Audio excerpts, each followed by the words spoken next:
FLL emakume zientzialariak. Ingenieria ni bete esaten dut datorla ingenio hitzetik, ez? Orduan, sormen hori izan bestekoa da, jakin-min hori eduki behar du, eta gaitasun horiek benetan gauzak eraldatzeko, konpontzeko, mejoratzeko eta azken finean mundu hobe bat egiteko. Begirada humanistikoago bat, arazo egoera guztiak, gizarteak aurkezten dizkigun egoera konplexuen aurrean, galdera batzuk egitea gure buruari, ez? Begirada zientifikoa, teknologikoa izango dugu, baina begirada soziala, kulturala eta nola ez berdintasunaren begirada ere integratu behar dugu gure prozesuetan, ahalik eta irudi errealena izateko eta pertsona guztiak kontutan hartzeko ere bai.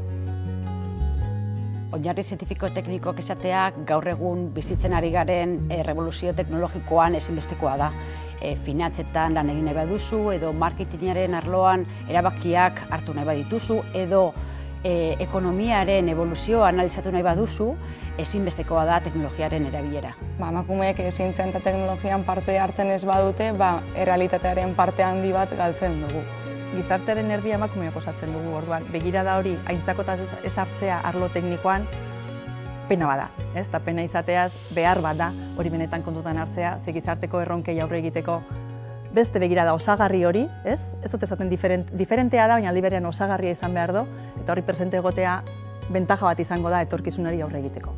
Genero aniztasuna lidergo era ezberdinak ekartzen ditu eta erabakiak hartzeko ere bizio ezberdinak ekartzen ditu. Beraz, nire ustez aniztasuna oso aberasgarria da enpresetako. Baina askotan erreferente eta emakume esaten dugunean etortzen zaigolako ikono batzuk edo Marie Currieren irudia etortzen zaigu eta horrek ekartzen digolako sama bat gainera iaia iriste ezina da edo oso ekarpen importante edo oso esanguratsuak diren horiek ekarri dituzten emakumeak etortzen zaizkigulako, baina erreferenteak behar ditugu anitzak eta ibilbide erreala dutenak eta gure artean daudenak. Askotan hezkuntzak daukagun helburua edo da testuinguruak egokiak sortzea hortarako, ez?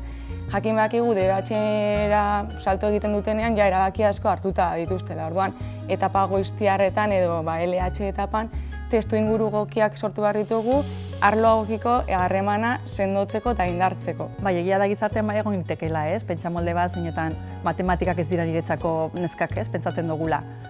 Esango nioke ez pentsatzeko hori, ez? Matematikak beste edozein ezagutza arlo bezala lanaren bitartez, aurrera atera litezkeen gai batzuk edo arlo batzuk dire, eta esango nioke lana, esfortzua eta bati bat ikusten baldin bado zer ekarpen egin diezaioken, ez? Matematika edo ezagutza tekniko horrek bere etorkizunean berari pertsonalki eta baita bere inguruari, seguro nago presten dela lan hori eta esfortzu hori egiteko eta bere ekarpena aurrera emateko.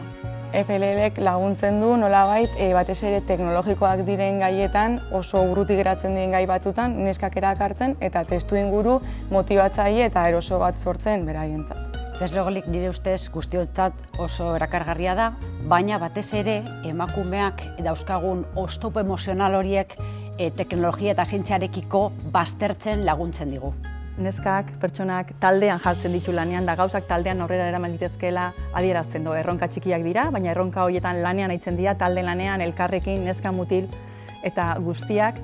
Eta nik uste dut beraien lekua, ikusteko, edo beraien ekarpena zein izan liteken talde hortan garbi gelditzeko aukera bada, eta beraiek ere egin dezaketela garbi geldiu dein. Orduan, neska guztiak ongi etorriak dira Deslogolik noski.